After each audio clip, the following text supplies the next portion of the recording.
todos. Nós vamos com muita alegria também, cumprimentando a todos aqueles que nos acompanham de seus lares, através do Facebook da casa. Fora da caridade não há salvação. E é com essa alegria que nós vamos nos unindo em prece também, saudando os irmãozinhos desencarnados que também acompanham conosco esse momento de aprendizado. Na noite de hoje, nós estamos recebendo nessa casa o nosso querido companheiro Tiago Tavares. Ele nasceu aqui da casa, né? E hoje está também à frente de um lindo trabalho no Grupo Esperança. Mas antes que ele inicie a sua palestra, nós vamos nos harmonizando e vamos cantando o hino da casa, Praza a Deus Senhor, e o Pai Nosso cantado. Hoje com o nosso companheiro Gustavo, lá sentadinho, olha, né? Mas estamos juntos todos.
Como já anunciamos, nós vamos convidar agora então o professor Tiago Tavares, e traz como tema de sua palestra de hoje, mediunidade nas crianças. Então, que você seja sempre muito bem-vindo e que continue sempre conosco, viu, Tiago? Tá certo.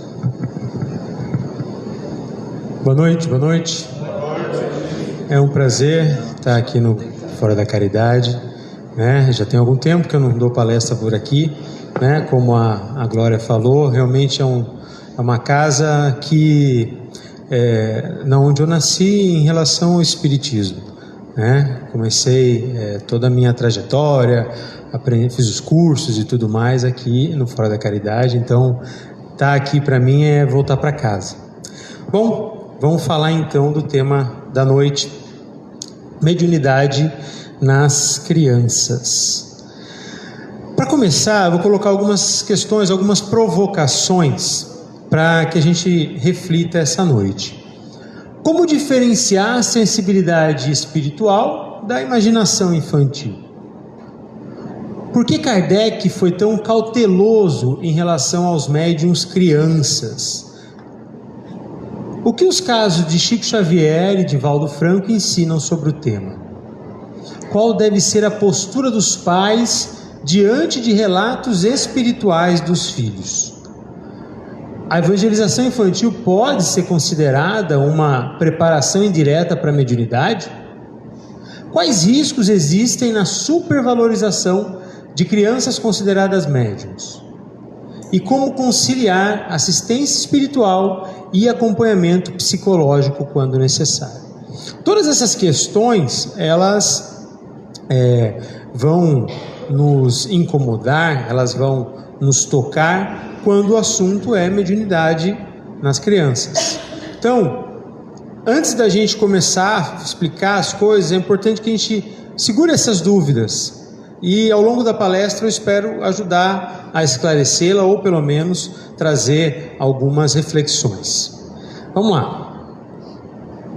Então, o nosso objetivo hoje é compreender o que seria essa mediunidade infantil, conhecer qual é a orientação espírita para lidar com essa situação e refletir sobre alguns casos práticos.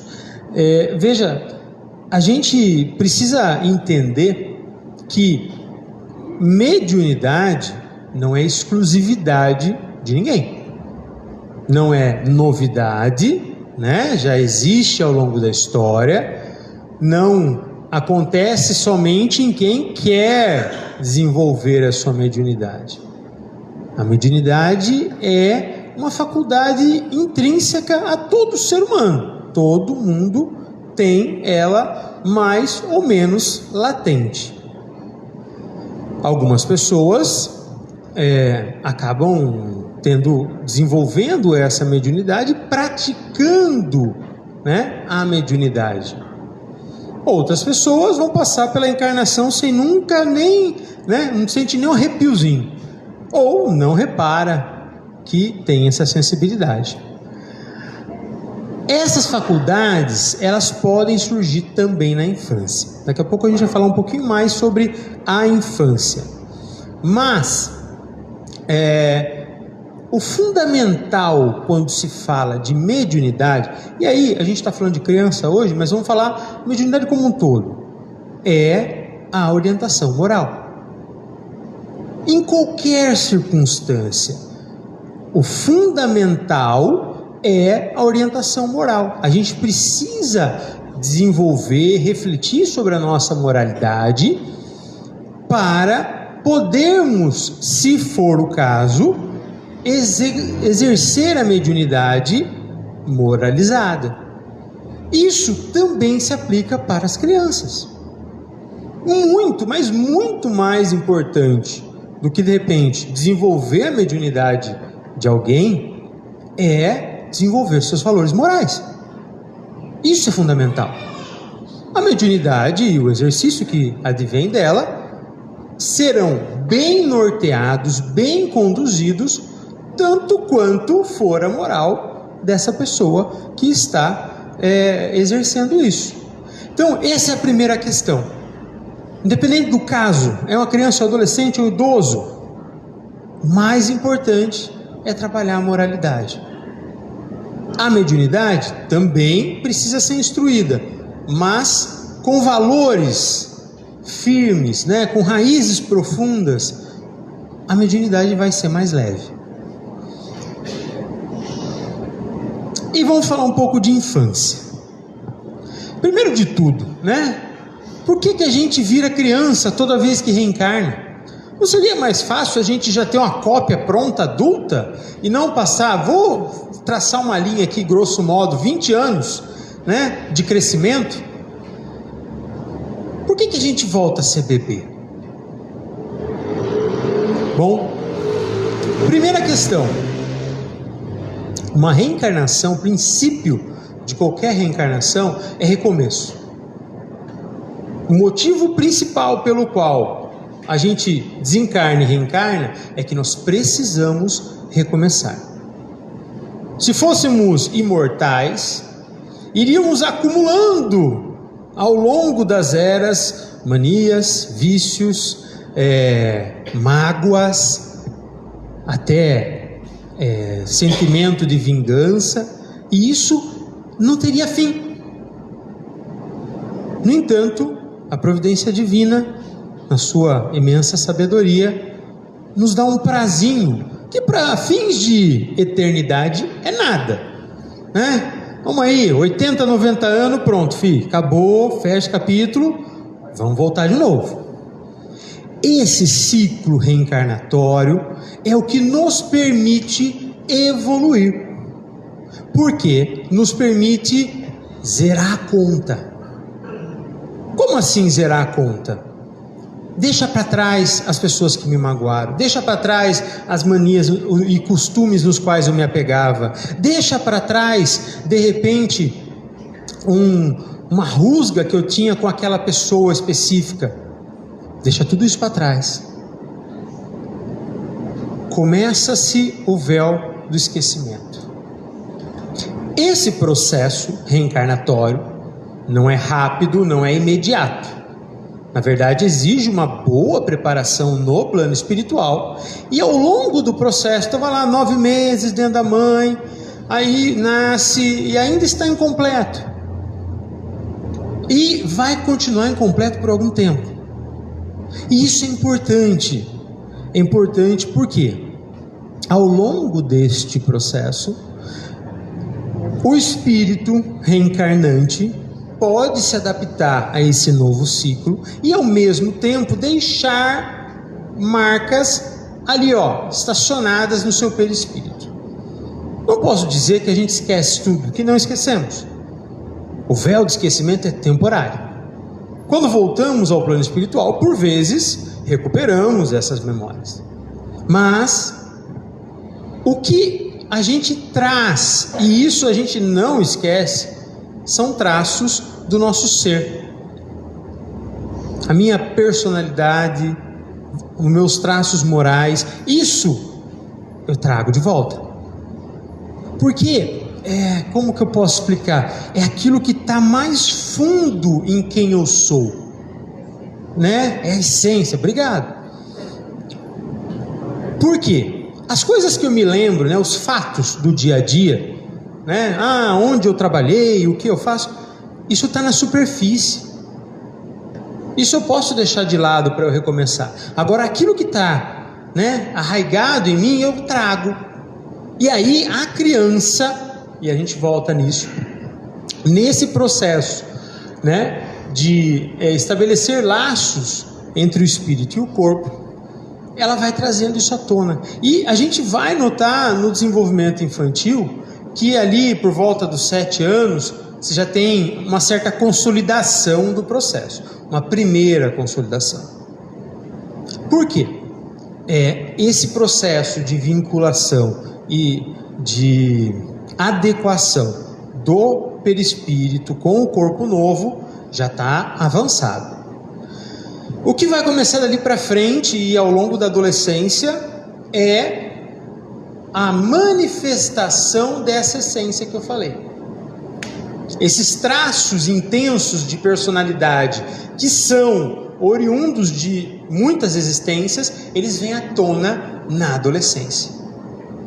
Bom, se alguns de vocês aqui são pais, né, os colegas de casa, e pais de adolescentes, sabem que é um momento crítico. Crianças menores são mais suscetíveis às nossas orientações, aos nossos aconselhamentos. Adolescentes são mais reativos, né? Eu sei o que eu tenho que fazer, né? É bem isso. Ou então, quando você já pediu 3 vezes, você pede a 4ª vez, ele não fez, ele fala, eu já ouvi da primeira vez, né? Então, mas não fez. Enfim, os adolescentes, eles vão estar nesse próximo passo do processo reencarnatório, que é muito forte a questão da identidade. Ele quer dizer para o mundo inteiro que ele é um ser individual. É isso que é a adolescência em termos de conflito, né? Por quê? Porque ele quer dizer, papai, mamãe, eu sou diferente de vocês. O que ele não entendeu ainda é que provavelmente diferente não quer dizer inimigo, né? Tudo bem, pode ser diferente, mas você não precisa se opor a mim por conta disso. E por que eu estou falando tudo isso? Que isso tem a ver com mediunidade? Porque esse período todo, principalmente da primeira infância e início da adolescência, é um período de muita sensibilidade ao plano espiritual. Esse período é um período, como eu falei, de ainda consolidação do reencarne. Então a criança vive em 2 planos. Então ela é muito sensível às manifestações do plano espiritual. Essa sensibilidade é para todas as crianças. Porém, em algumas isso vai ficar mais latente. E aí a gente pode chamar de mediunidade. Mas vamos lá. O que Kardec fala sobre isso? Ele diz: muito de temer é que ela faça disso um brinquedo. Diante das crianças, né, das crianças médiums, e é importante salientar, na época de Kardec, a gente teve algumas crianças muito assim, em destaque no que se refere à mediunidade. Parte do Livro dos Espíritos veio de instruções trazido por jovens, né, adolescentes de modo geral, mas... obrigado pela água. Mas o que acontece? Esse processo, Kardec olha e fala, vamos fazer com prudência. A gente não pode misturar as coisas. É algo de certa complexidade a mediunidade. É um contato com o plano espiritual. Pensa comigo, você deixaria a sua criança conversar com um estranho, com alguém que você não conhece? Você não deixaria. Mas por quê? Ainda que seja só uma conversa mesmo, porque você não sabe o que ele vai dizer. Você não sabe que influências que ele pode exercer sobre essa criança. Da mesma maneira, é prudente que a gente não estimule essa mediunidade nas crianças, ainda que ela venha acontecer sem que a gente interfira. E a gente já vai falar um pouco de casos concretos, onde isso acontece. Outra coisa, jamais estimular a reunião mediúnica com criança. Eu vou te contar até um caso que foi nessa casa aqui. Eu tinha 17 anos e eu já estava querendo fazer o curso de médiuns. Eu já estava aqui na casa, já conhecia todo mundo e tal. E eu não me lembro quem, mas eu lembro que alguém falou assim: não, é muito novo, não deixa o menino fazer o curso. Já falaram e deram nome aos bois, né? Não deixa ele fazer o curso, está muito novo, 17 anos, é um adolescente ainda. E era, né? Mas eu consegui, com bastante insistência, falar: é o seguinte, eu faço o curso, mas não me concentro, não vou virar médium, né? Vou fazer a parte teórica só. E deu certo, deixaram fazer o curso, né? Foi um dos mais novos que formou naquele curso. E hoje eu entendo com bastante tranquilidade a preocupação que ela tinha, né?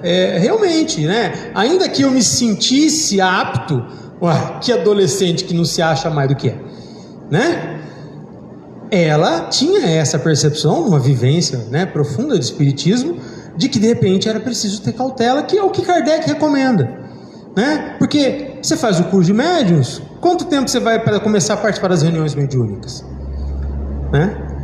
Bom, e aí vamos falar de possíveis sinais, né? O que pode sinalizar que de repente a criança esteja com essa faculdade assim em evidência? Visões, ver quem não está ali, ou o que não está ali, né? É comum a criança, né, na primeira infância tem muita imaginação, né? E por vezes eles vão trazer coisas que de fato são criações do seu psiquismo.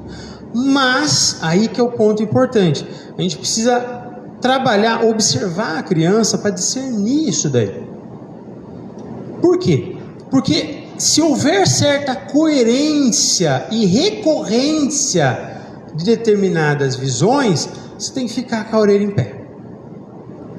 Porque a imaginação ela é fluida. Hoje ele está sonhando com um dragão, amanhã ele está num castelo.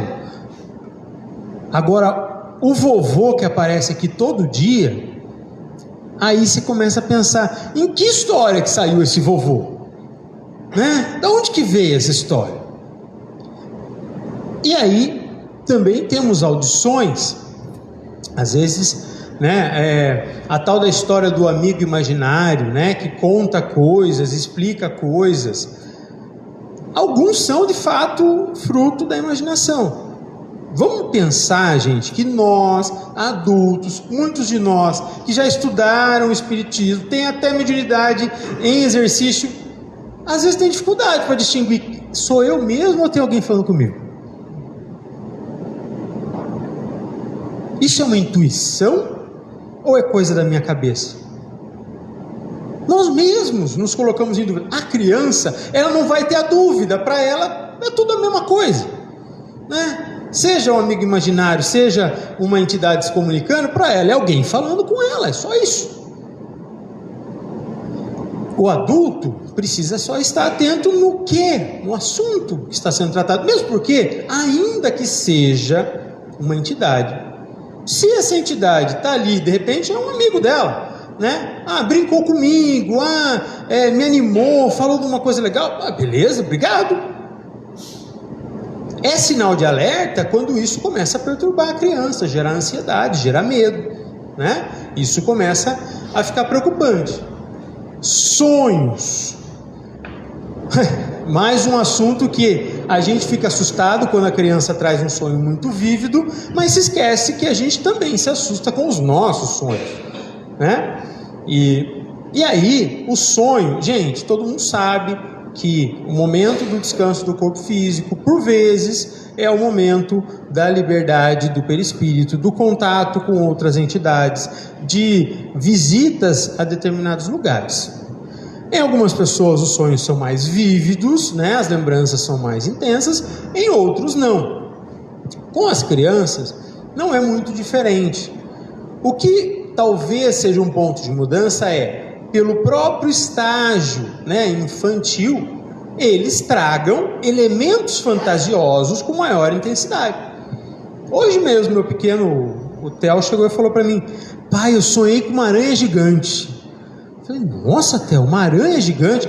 Pai, ela tinha umas pernas assim, ó.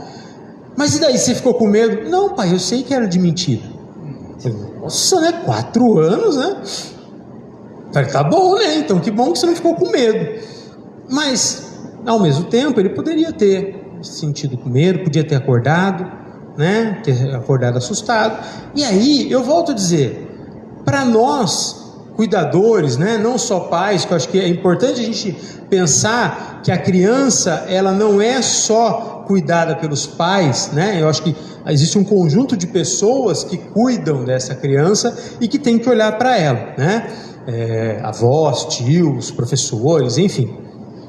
Nós, cuidadores, precisamos estar atentos se essas manifestações que ela traz, de algum desses aspectos, está afetando a criança.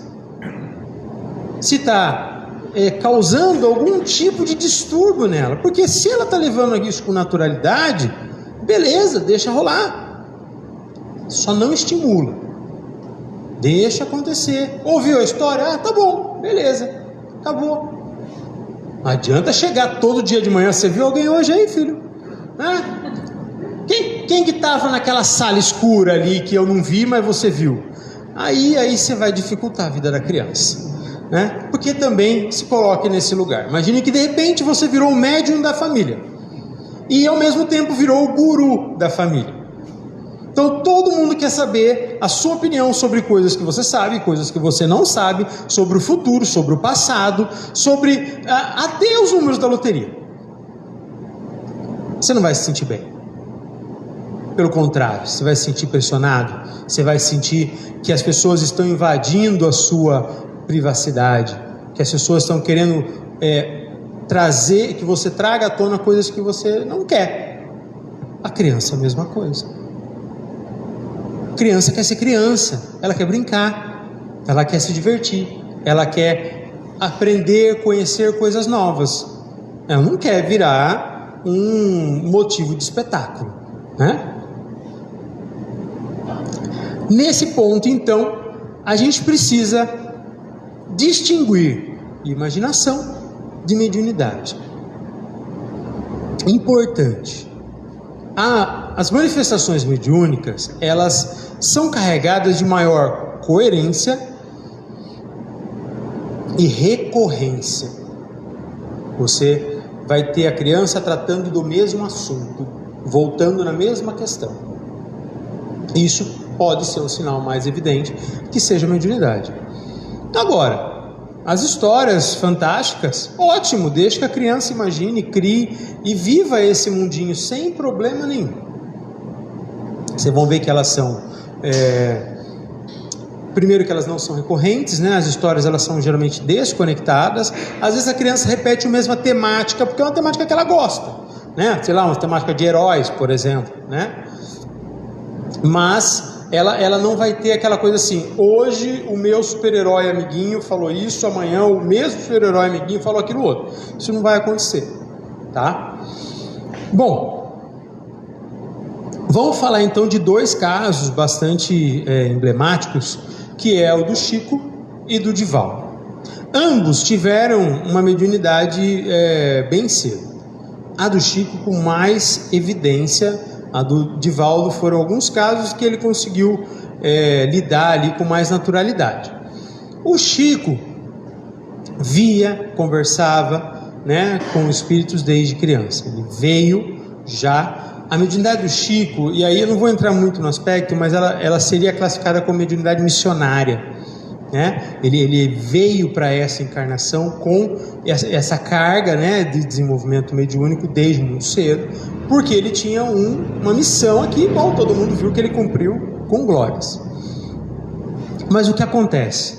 Ele vivia num contexto de muito preconceito, né? De falta de entendimento até, né? Então tentaram exorcizar ele, né? Puniram ele muitas vezes, e isso obviamente que fez mal para aquela criança, né? O fez sofrer. Até um certo ponto, né? Se vocês olharem aí os filmes, né? São bem legais da vida do Chico, que é quando ele começa a ver a mãe. E a mãe serve para balancear aquilo, serve para tranquilizá-lo naquele processo. Então, o que acontece? Quando Emmanuel, né, que era o mentor do Chico, tem os seus primeiros contatos, é por volta dos 17 anos até, o que está documentado, que ele começa a conversar com o Emmanuel. O Emmanuel fala para ele: primeiro você tem que estudar, você tem que aprender, você tem que entender o que está acontecendo, para depois... E aí é interessante que esse intervalo é uns 4 anos, que ele começa a conversar com o Emmanuel, ele documenta isso por volta dos 17, e ele vai escrever o primeiro livro com 21, 22. Então, veja que mesmo no caso do Chico, que era um espírito preparado para isso, a espiritualidade segurou um pouco o freio. Vamos nos preparar para exercer isso aqui nesse plano, nessa jogada. No caso do Divaldo, ele tem esses relatos de vivência, né? E o Divaldo, ele vai ter ali um pezinho um pouco mais fundo na ciência, né? Os próprios livros dele trazem isso, né? Ele vai buscar essas conexões. Não que o Chico não faça, mas no Divaldo isso é mais evidente. E assim, por que isso é importante? Porque a gente precisa ter o pé no chão. A gente precisa conhecer a realidade que a gente está vivendo hoje, agora. Hoje, agora, eu estou aqui encarnado. Essa é a minha vida. A mediunidade faz parte da minha vida, mas não pode ser o objetivo da minha vida. Ela precisa completar o meu ser e não substituir. Eu tenho que viver o meu hoje, tenho que viver o agora. E aí vamos falar de um caso hipotético. Um menino a menina conversa com a avó desencarnada. Imagine que você está lá com a criança em casa e essa criança de repente vem falar: olha, falei com a vovó, ela estava bem, ela sorriu para mim. E aí, o que a gente faz? Sai correndo com a criança, leva para fazer desobsessão? Não, né? A gente precisa, primeiro de tudo, acolher. Foi isso que você viu? Tem certeza? Tenho. Então, tudo bem. Se ela voltar, você agradece por ela ter vindo. Só isso. Te assustou falar com a vovó? Fez mal para você de alguma maneira? É da mesma maneira que eu trataria uma criança que de repente tivesse encontrado com alguém num outro contexto e isso tivesse te marcado. Esse alguém, no caso, está desencarnado, mas se fosse um encarnado e a criança vier te contar sobre isso, sei lá, olha, hoje eu estava na escola e eu conheci o policial. Você gostou de falar com o policial? Você achou legal o policial? Ou você ficou com medo do policial? É a mesma coisa, vocês entendem? Né? Outra coisa, não estimular. Procura a avó de novo aí. Veja se ela lembra onde que ela guardou aquela joia que ela sumiu antes dela falecer. Manda um recado para a avó. Chama aquele seu tio que não conseguiu se despedir da avó, põe do lado da criança aí para ele poder se despedir da avó. Não, né? Apareceu, beleza, vamos lidar, vamos conversar e acaba o assunto. Mas se voltar a acontecer, se acontecer todo dia, ali tem um outro importante: orar. Se sempre tem alguém entrando na sua casa, se sempre tem alguém circulando por lá, de repente você está precisando deixar a sua casa um pouco mais protegida. Nós vamos falar um pouco adiante sobre o Evangelho no Lar, mas é fundamental que a gente mantenha o nosso ambiente, né, familiar elevado, limpo espiritualmente falando, né, para que a gente também possa só receber boas visitas, né, porque ninguém quer receber visita ruim. Caso 2, o menino vê pessoas no quarto, agora ele não conhece, agora não é a avó, e aí a criança ficou assustada. Olha, tô vendo, as pessoas estão aqui, eu tô com medo, me ajuda. E aí? Primeiro de tudo, serenidade. Você não pode refletir o desespero da criança. Você não pode ampliar aquele... ele tá... Meu Deus do céu, vamos embora daqui, vamos para outro quarto, vamos dormir na casa da sua avó, porque tem espírito na minha casa. Respira fundo. A criança buscou você, adulto, porque esperava receber um apoio, um porto seguro. Você precisa ser esse porto seguro. Mas eu também tenho medo. Mas finja então, né? Não agarra a criança, começa a tremer e rezar junto, que a criança vai ficar desesperada, traumatizada. Por que isso, gente? Porque é importante que se aconteceu uma vez e você conseguiu dar o amparo, a serenidade para a criança, se isso voltar a acontecer, a criança vai te procurar, vai ficar tranquila. Agora, se aconteceu uma vez, você tornou aquilo ali um escarcéu, a criança vai ficar com mais medo ainda que aconteça. Porque ao invés de ser um fenômeno que assustou e foi tratado, foi assustado e jogado fogo em cima.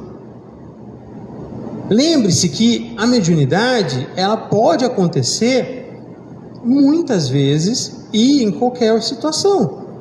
Então, se nós que estamos cuidando daquela criança tratarmos isso com naturalidade, né, com seriedade, a criança também vai aprender que aquilo não é um bicho de 7 cabeças. E aí, óbvio, que entra o Evangelho no Lar. O Evangelho no Lar é o grande pilar para que a sua casa esteja em harmonia, para que a sua casa esteja protegida, para que as visitas que você venha receber sejam boas visitas.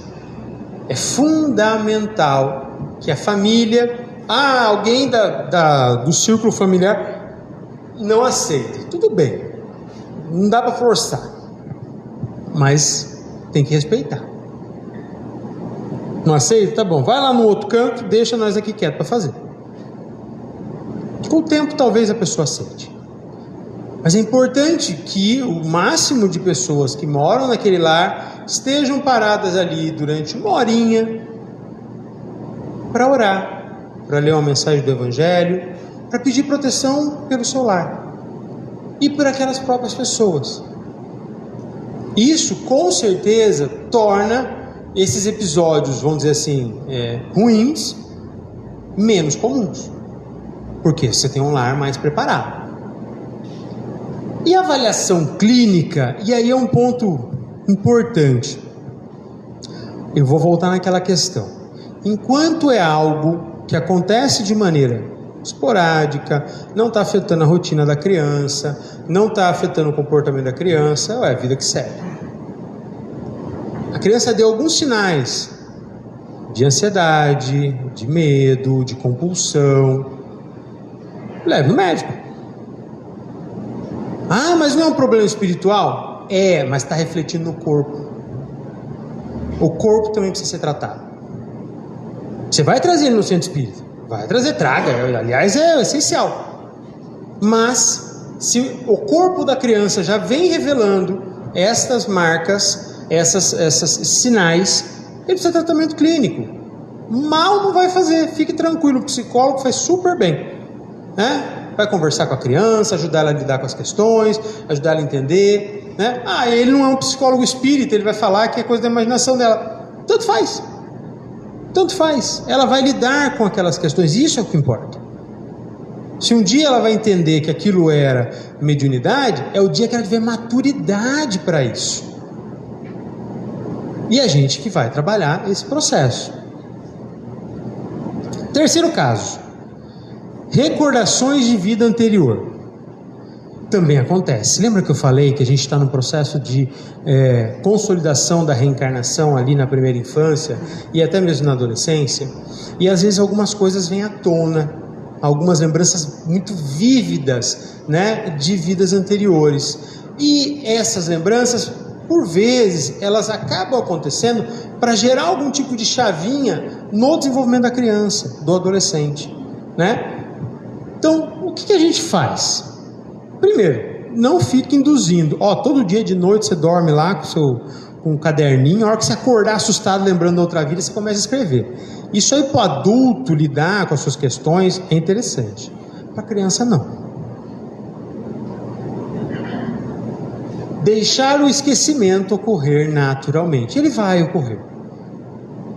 Lembra, o processo de reencarne, ele vai se consolidando e com isso o véu vai ficando mais intenso. E aí eu fecho lá a minha chavinha da encarnação anterior e fico pronto para viver essa encarnação. Isso vai acontecer. A gente não precisa ficar resgatando coisas do passado. Vamos lembrar de uma questão bastante clara. Se a lembrança do passado integral, perfeita, clara, fosse uma coisa boa, a gente não esquecia. A gente esquece, porque não é relevante para este ciclo reencarnatório que eu traga todas as lembranças dos fatos da vida anterior, ou de quantas forem.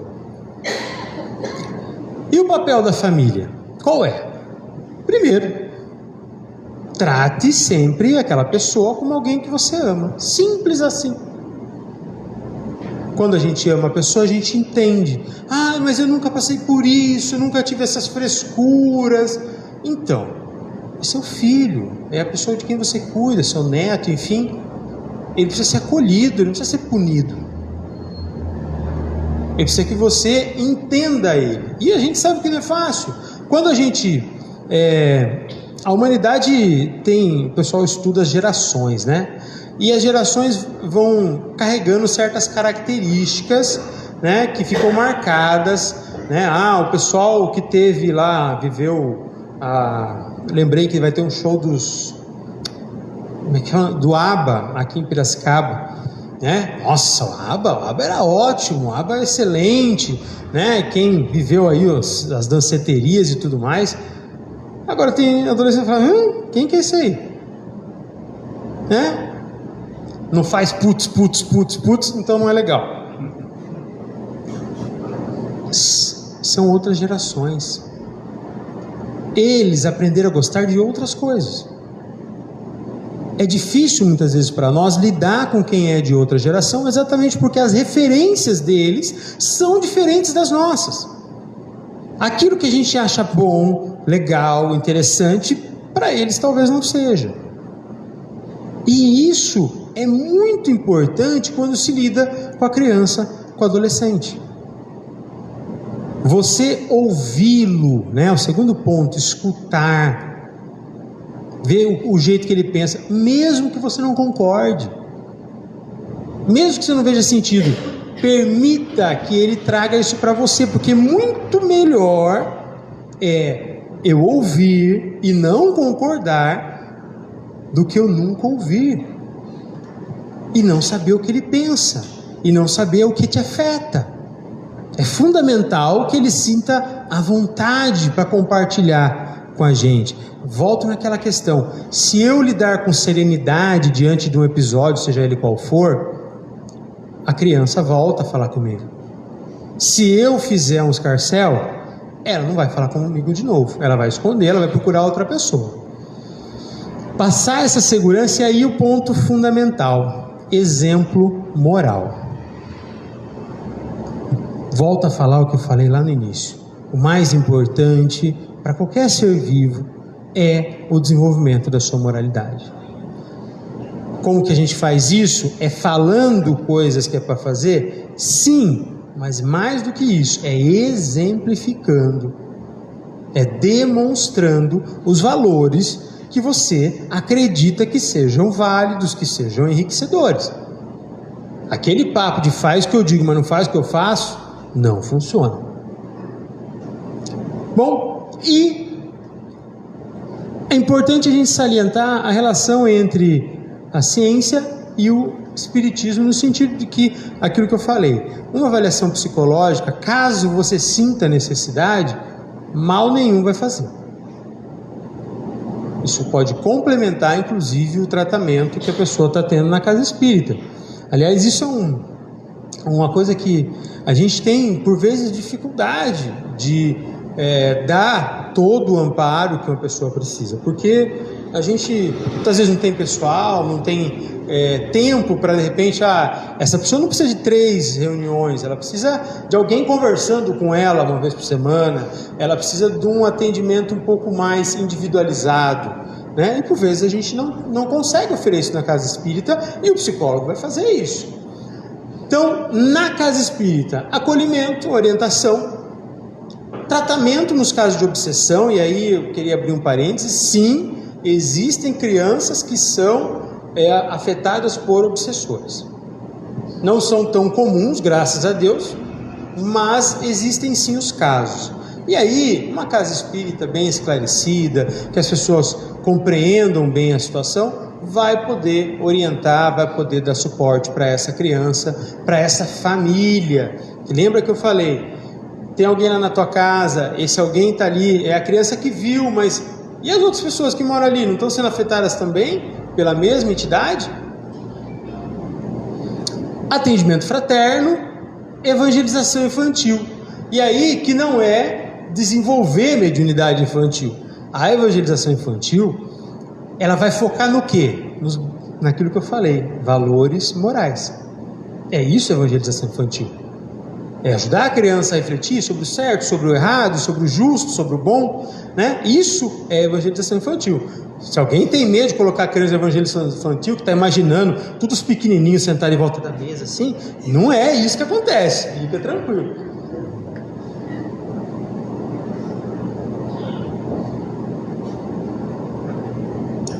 E a gente precisa, claro, evitar algumas coisas que até mencionei já. A exposição da criança, né? Um desenvolvimento precoce que não tem a necessidade. Mas ele precisa exercitar a mediunidade desde cedo. Não, segura a onda, deixa no prazo. Estou falando, Chico Xavier deram uma segurada nele, gente. Quem somos nós? Essa também, né? Vaidade, né? Meu filho é um missionário, um médium poderoso. Né? Não, gente, não. É uma criança e só isso, é uma criança. Ele tem mediunidade, a gente lida com isso e pronto. Não é motivo nem para vaidade nem para desespero. Também diagnóstico precipitado. Lembra que eu falei, não é qualquer coisa que a criança viu, não é com qualquer pessoa que ela falou que é mediunidade. Tem que ter uma recorrência, tem que ter uma coerência, né? E também não transformar a criança em atração, aquilo que eu já falei, fazer dela o guru da família. Bom, o mais importante, então, é a educação do espírito. Educar o coração é mais importante que desenvolver a faculdade mediúnica. Isso é que a gente tem que carregar para sempre. Seja em qual circunstância for, a mediunidade, ela é uma habilidade, ela é uma faculdade que a gente desenvolve a partir de quem nós somos. Então, não adianta eu trabalhar a mediunidade, a faculdade, eu tenho que trabalhar quem eu sou, quem a pessoa é. O resto vai sendo encaminhado. Aí a gente pode ficar tranquilo. Muito obrigado, boa noite a todos.